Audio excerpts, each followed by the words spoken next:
ഒടുവിൽ വേദനയോടെ CPM-നും പിണറായിക്കും ഗോവിന്ദനും അത് സമ്മതിക്കേണ്ടി വരുമോ? വടക്കും മധ്യ കേരളത്തിലും തിരിച്ചടി.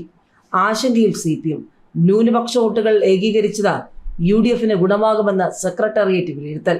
കീഴ്ഘടകങ്ങളിൽ നിന്നും ലഭിച്ച ബൂത്ത് തല വിവരങ്ങളും അടിയൊഴുക്കുകളും സൂക്ഷ്മമായി വിലയിരുത്തിയാണ് CPM സംസ്ഥാന സെക്രട്ടേറിയറ്റ് അന്തിമ വിലയിരുത്തലിൽ എത്തിയത്. നിയമസഭാ തിരഞ്ഞെടുപ്പിൽ വടക്കൻ ജില്ലകളിലും മധ്യ കേരളത്തിലുമുണ്ടായ ന്യൂനപക്ഷ വോട്ടുകളുടെ ഏകീകരണം തിരിച്ചടിയാകുമെന്ന ആശങ്കയിൽ CPM സംസ്ഥാന നേതൃത്വം. 75-നും 80-നും ഇടയിൽ സീറ്റുകൾ ലഭിക്കുമെന്ന കണക്കുകൂട്ടലിലാണ് പാർട്ടി.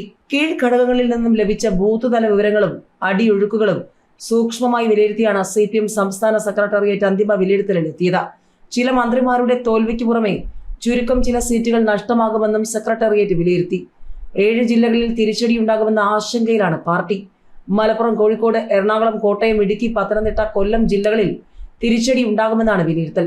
മലബാറിൽ കോഴിക്കോട് ഉൾപ്പെടെയുള്ള ജില്ലകളിൽ ന്യൂനപക്ഷ വോട്ട് ഏകീകരിച്ചതായാണ് പ്രാദേശിക നേതൃത്വത്തിന്റെ റിപ്പോർട്ട്. ഈ വോട്ടുകൾ UDF-ന് ഗുണം ചെയ്യുമെന്ന വിലയിരുത്തലാണ് CPM.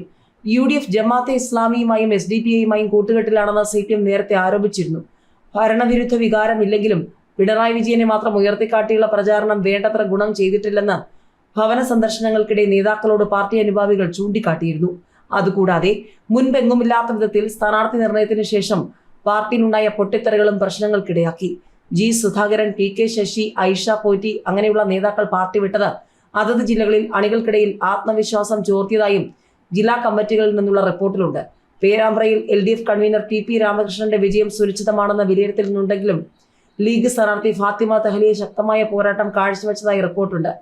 കഴിഞ്ഞ തവണ 20,000-ലേറെ വോട്ടുകളുടെ ഭൂരിപക്ഷം നേടിയ LDF കൺവീനറുടെ പോരാട്ടം ഘടിപ്പിക്കാൻ ലീഗ് സ്ഥാനാർത്ഥിക്കായത് സംഘടനാ ദൗർബല്യമായി കാരണമെന്ന അഭിപ്രായവും നേതാക്കൾക്കിടയിലുണ്ട്. അതേസമയം UDF BJP ഡീൽ ഉണ്ടായെന്ന CPM-ന്റെ ആരോപണം തോൽവിക്ക് മുൻപുള്ള മുൻകൂർ ജാമ്യം തേടലാണെന്ന് പരിഹസിച്ച് കോൺഗ്രസ് രംഗത്തെത്തി. വോട്ടെണ്ണാൻ ദിവസങ്ങൾ മാത്രം ബാക്കി നിൽക്കെ UDF BJP ഡീൽ ആരോപണം വീണ്ടും ഉയർത്തി LDF രംഗത്തെത്തിയത് മുൻകൂർ ജാമ്യം എടുക്കുന്നതിന് തുല്യമാണെന്ന് KPCC പ്രസിഡന്റ് സണ്ണി തോമസ് പറഞ്ഞു. CPM BJP ഡീലാണ് സംസ്ഥാനത്തുടനീളം നടന്നത്. തോൽവി ഉറപ്പായപ്പോൾ ഡീൽ ആരംഭിച്ച് രംഗത്ത് വരികയാണ്. ചിറ്റൂരിൽ LDF സ്ഥാനാർത്ഥിക്ക് വോട്ട് ചെയ്യണമെന്ന് പരസ്യമായി സമൂഹ മാധ്യമത്തിൽ പോസ്റ്റിട്ടത് NDA സ്ഥാനാർത്ഥിയാണെന്നും സണ്ണി തോമസ് പറഞ്ഞു. കോഴിക്കോട് നാദാപുരത്തും വടകരയിലും UDF BJP ഡീൽ ഉണ്ടെന്നാണ് കഴിഞ്ഞ ദിവസം CPM സംസ്ഥാന സെക്രട്ടറി MV ഗോവിന്ദൻ ആരോപിച്ചത്. ഡീലിന് പിന്നിൽ ഷാഫി പറമ്പിലും പാറയ്ക്കൽ അബ്ദുള്ളയുമാണെന്നും ഗോവിന്ദൻ ആരോപിച്ചു. വോട്ടെണ്ണി കഴിയുമ്പോൾ കൂടുതൽ കാര്യങ്ങൾ പുറത്തുവരും. UDF-ന് വേണ്ടി വോട്ടുമറച്ച BJP പ്രാദേശിക നേതാക്കളെ സംഘടനയിൽ നിന്നും പുറത്താക്കിയിട്ടുണ്ടെന്നും MV ഗോവിന്ദൻ പറഞ്ഞിരുന്നു. കഴിഞ്ഞ 6 പതിറ്റാണ്ടായി ആടിയുലാതെ നിൽക്കുന്ന ഇടതുകോട്ടയാണ് നാദാപുരം. നാദാപുരത്തെ സ്ഥാനാർത്ഥി നിർണയവും ചർച്ചയായിരുന്നു. CPI രംഗത്തിറക്കിയിരിക്കുന്നത് മഹിളാ മുന്നണിയുടെ ദേശീയ നേതാവും മുൻ MLA സത്യൻ മൊകേരിയുടെ ഭാര്യയുമായ P. വസന്തത്തെയാണ്. ഒരു കുടുംബത്തിൽ തന്നെ സീറ്റ് നൽകിയതിനെ ചൊല്ലിയാണ് പാർട്ടിക്കുള്ളിൽ നിന്ന് തന്നെ വിമർശനങ്ങൾ ഉയർന്നത്. തെരഞ്ഞെടുപ്പിലെ വിമത പ്രവർത്തനങ്ങളുടെ പേരിൽ കോഴിക്കോട് ജില്ലയിലെ 9 നേതാക്കളെ BJP പ്രാഥമിക അംഗത്വത്തിൽ നിന്നും പുറത്താക്കിയിരുന്നു. ആറബിയിലെ സിറ്റിംഗ് MLA KK രമയാണ് UDF-ന് വേണ്ടി രംഗത്തുള്ളത്. 2009-ൽ TP ചന്ദ്രശേഖരൻ മത്സരിച്ച ടെലിവിഷൻ ചിഹ്നത്തിലാണ് ഇത്തവണയും രമ വോട്ട് നേടിയത്. TP ചന്ദ്രശേഖരൻ വെട്ടേറ്റ് കൊല്ലപ്പെട്ട മെയ് 4-നാണ് വോട്ടെണ്ണൽ. മണ്ഡലത്തിൽ സ്വാധീനമുള്ള ലീഗിലെ പ്രവർത്തകരും രമയ്ക്ക് വേണ്ടി സജീവമായി രംഗത്തുണ്ട്. കൊല്ലത്ത് ബിന്ദു കൃഷ്ണയെ തോൽപ്പിക്കാൻ ശ്രമമെന്ന പരാതി. CPM RSP കൂടിക്കാഴ്ചയുടെ ദൃശ്യങ്ങൾ പുറത്ത്. കൊല്ലത്ത് UDF സ്ഥാനാർത്ഥി ബിന്ദു കൃഷ്ണയെ തോൽപ്പിക്കാൻ RSP പ്രാദേശിക നേതാക്കൾ ശ്രമിച്ചെന്ന് പരാതി. CPM കൊല്ലം ജില്ലാ നേതൃത്വത്തിലെ 3 പേരുമായി RSP കൊല്ലം ജില്ലാ സൗത്ത് LC സെക്രട്ടറി ഉൾപ്പെടെയുള്ളവർ കൂടിക്കാഴ്ച നടത്തിയതാണ് പരാതി. കൊല്ലം ബീച്ച് റോഡിലെ ഹോട്ടലിൽ വെച്ചാണ് ഇവർ കൂടിക്കാഴ്ച നടത്തിയതെന്നും സംഭവത്തിന്റെ ദൃശ്യങ്ങൾ പുറത്തുവന്നു എന്നുള്ള ചർച്ചകൾ സജീവമായിരിക്കുകയാണ്. കലാശക്കൊട്ട് നടക്കുന്നതിന് മണിക്കൂറുകൾക്ക് മുൻപാണ് സംഭവം നടക്കുന്നത്. CPM ജില്ലാ കമ്മിറ്റി അംഗം, നേരത്തെ കൗൺസിലറായിരുന്ന നേതാക്കൾ അടക്കമാണ് CPM-ന്റെ ഭാഗത്തു നിന്നും ചർച്ചയിൽ പങ്കെടുത്തത്. RSPയുടെ ഭാഗത്തു നിന്നും കൊല്ലം സൗത്ത് ലോക്കൽ സെക്രട്ടറി അടക്കമുള്ളവർ ഉണ്ടായിരുന്നു. സംഭവത്തിൽ UDF സ്ഥാനാർത്ഥി ബിന്ദു കൃഷ്ണയും തെരഞ്ഞെടുപ്പ് കമ്മിറ്റിയും KPCCക്കും RSP സംസ്ഥാന നേതൃത്വത്തിനും UDF നേതൃത്വത്തിനും പരാതി നൽകിയിട്ടുണ്ട്. തെരഞ്ഞെടുപ്പിന് തൊട്ടുമുൻപ് RSP ലോക്കൽ സെക്രട്ടറിയെ തെരഞ്ഞെടുപ്പ് ചുമതലകളിൽ നിന്നും മാറ്റിയിരുന്നു. തെരഞ്ഞെടുപ്പ് കമ്മിറ്റിയുടെ ചുമതല ഉണ്ടായിരുന്നത് കൊല്ലം കോർപ്പറേഷൻ മേയർക്കായിരുന്നു. വിഷയവുമായി ബന്ധപ്പെട്ട് കൊല്ലം DCCയുടെ നേതൃത്വത്തിൽ തെരഞ്ഞെടുപ്പ് കമ്മിറ്റിയുടെ യോഗം നടന്നു. പവർ കട്ട് ശിവൻകുട്ടിയുടെ പഴയ പോസ്റ്റ് കുത്തിപ്പൊക്കി VT ബൽറാം. അപ്പൂപ്പന്റെ ചോദ്യത്തിന് മറുപടിയുണ്ടോ കുട്ടികളെ? പവർക്കട്ടിൽ ശിവൻകുട്ടിയെ ട്രോളി ബൽറാം. സംസ്ഥാനത്തെ അപ്രഖ്യാപിത വൈദ്യുതി നിയന്ത്രണത്തിൽ മന്ത്രി V. ശിവൻകുട്ടിയെ പരിഹസിച്ച് കോൺഗ്രസ് നേതാവും തൃത്താലയിലെ സ്ഥാനാർത്ഥിയുമായ VT ബൽറാം. ഒരു ചോദ്യം, ഈ പവർ കട്ട് എന്ന് കേട്ടിട്ട് എത്ര കാലമായി എന്ന ശിവൻകുട്ടിയുടെ 2024 ഏപ്രിൽ 5-ാം തീയതിയിലെ ഫേസ്ബുക്ക് കുറിപ്പിന്റെ സ്ക്രീൻഷോട്ട് പങ്കുവച്ചുകൊണ്ട് അപ്പൂപ്പന്റെ ചോദ്യത്തിന് മറുപടിയുണ്ട് കുട്ടികളെ എന്നാണ് ബൽറാമിന്റെ ചോദ്യം. വൈദ്യുതി ഉപഭോഗം എക്കാലത്തെയും ഉയർന്ന നിരക്കായ 117 ദശലക്ഷം യൂണിറ്റിന് മീതെ എത്തിയതോടെയാണ് സംസ്ഥാനത്ത് അപ്രഖ്യാപിത ലോഡ് ഷെഡിംഗ് ഏർപ്പെടുത്തി തുടങ്ങിയിട്ടുള്ളത്. രാത്രികാലങ്ങളിൽ 15 മിനിറ്റ് ലോഡ് ഷെഡിംഗ് ഏർപ്പെടുത്താൻ വൈദ്യുതി ബോർഡ് വാക്കാൽ നിർദ്ദേശം നൽകി. ഒരാഴ്ച മുന്നേ തന്നെ മലബാർ മേഖലയിലെ ചില ഭാഗങ്ങളിൽ ലോഡ് ഷെഡിംഗ് ആരംഭിച്ചിരുന്നു.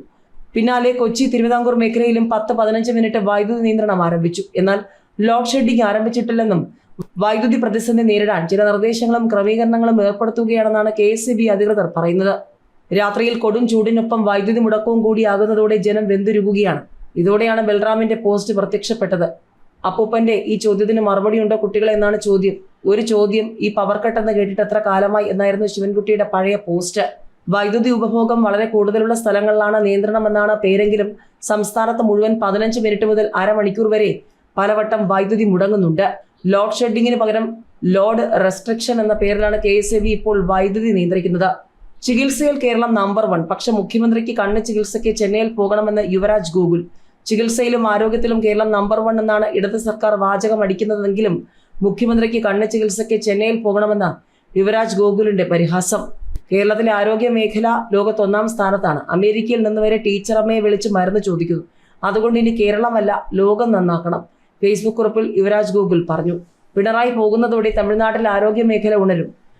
തൊഴിൽ ചികിത്സയ്ക്ക് വന്നയിടം എന്ന നിലയിൽ ആ ആശുപത്രി കാണാൻ അങ്ങ് ക്യൂബയിൽ നിന്ന് വരെ കാളവണ്ടിയിൽ ആള് വരും.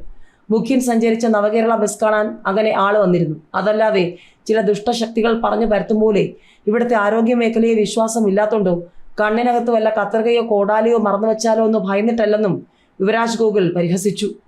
വൃദ്ധമാതാവിനെ നടതള്ളിയ CPMനെ ഒറ്റപ്പെടുത്തുക. അമ്മയെ വീട്ടിൽ നിന്നും ഇറക്കിവിട്ട ഏരിയ കമ്മിറ്റി അംഗത്തെ പാർട്ടി നേതൃത്വം സംരക്ഷിക്കുന്നു. പോസ്റ്റർ പ്രതിഷേധം.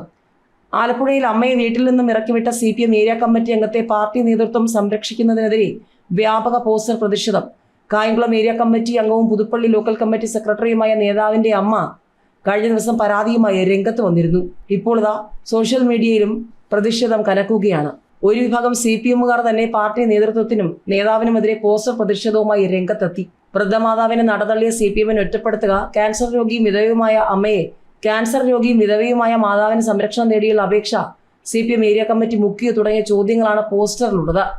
ജനസേവനത്തിനുള്ള പുരസ്കാരം നേടിയ ആളാണ് സ്വന്തം അമ്മയെ വീട്ടിൽ നിന്നും പുറത്താക്കിയ CPM നേതാവെന്നും പലതവണ ഇയാളും ഭാര്യയും മകളും ചേർന്ന് ഇറക്കി വിട്ടതായും മാനസികമായി പീഡിപ്പിച്ചതായും മാതാവ് പരാതിയിൽ പറഞ്ഞിരുന്നു. ആലപ്പുഴ ജില്ലാ സെക്രട്ടറിക്കും കായംകുളം ഏരിയ സെക്രട്ടറിക്കും അമ്മ പരാതി നൽകിയിരുന്നു. ഭർത്താവിന്റെ മരണശേഷം മകനോടൊപ്പമായിരുന്നു മാതാവ് താമസിച്ചിരുന്നത്. മാതാവിന്റെയും ഭർത്താവ് സോമനാഥന്റെയും പേരിലായിരുന്നു വീട്. പുതുപ്പള്ളി കിഴക്കത്തറയിൽ സ്ഥിതി ചെയ്യുന്ന ഈ വീടും സ്ഥലവും മകൻ ബിസിനസ് ആവശ്യത്തിന് എന്ന് പറഞ്ഞ് ഈടുവെച്ച് പണം വാങ്ങുകയും പിന്നീട് അമ്മയും അച്ഛനും അറിയാതെ ബാധ്യത തീർത്ത സ്വന്തം പേരിലാക്കുകയുമായിരുന്നു. 18 വയസ്സ് പൂർത്തിയാകുന്നതിന് മുൻപ് KB ഗണേഷ് കുമാറിന് ഡ്രൈവിംഗ് ലൈസൻസ്. രേഖകൾ പുറത്ത്. പണവും പവറും ഉണ്ടെങ്കിൽ പിന്നെ എന്ത് നിയമം? നിയമസഭയിലെ രേഖകൾ പ്രകാരം 1966 മെയ് 25-നാണ് ഗണേഷ് കുമാറിന്റെ ജനന തീയതി. 1984 ഫെബ്രുവരി 13-നാണ് ഗണേഷ് കുമാറിന് ലൈസൻസ് നൽകിയത്. RT ഓഫീസിലുള്ള രേഖകൾ പ്രകാരം ലൈസൻസ് ലഭിക്കുമ്പോൾ ഗണേഷിന് 17 വയസ്സും 8 മാസവുമാണ് പ്രായം. 2024 നവംബർ 4-ന് കാലാവധി കഴിഞ്ഞ ലൈസൻസ് ഗണേഷ് പുതുക്കിയിട്ടുണ്ട്. എന്നാൽ അന്ന് മന്ത്രിയായതിനാൽ സെക്രട്ടേറിയറ്റിലെ മേൽവിലാസമാണ് നൽകിയത്. 18 വയസ്സിന് മുൻപ് ലൈസൻസ് നേടിയെന്ന് കണ്ടെത്തിയാൽ ലൈസൻസ് റദ്ദാക്കണമെന്നാണ് ചട്ടം. എന്നാൽ ഗതാഗത മന്ത്രിക്ക് എന്ത് ചട്ടവും നിയമവും? സാധാരണക്കാർക്ക് ഹെൽമറ്റ് ഇല്ലാത്തതിനും സീറ്റ് ബെൽറ്റ് ധരിക്കാത്തതിനും AI ക്യാമറകൾ വഴി പിഴ ഈടാക്കുന്ന വകുപ്പ് സ്വന്തം മന്ത്രിയുടെ നിയമലംഘനത്തിന് നേരെ കണ്ണടയ്ക്കുന്നത് ശരിയാണോ എന്നാണ് സോഷ്യൽ മീഡിയയിലൂടെ പൊതുജനം ചില വാർത്തകൾക്ക് പിന്നാലെ ചോദിക്കുന്നത്.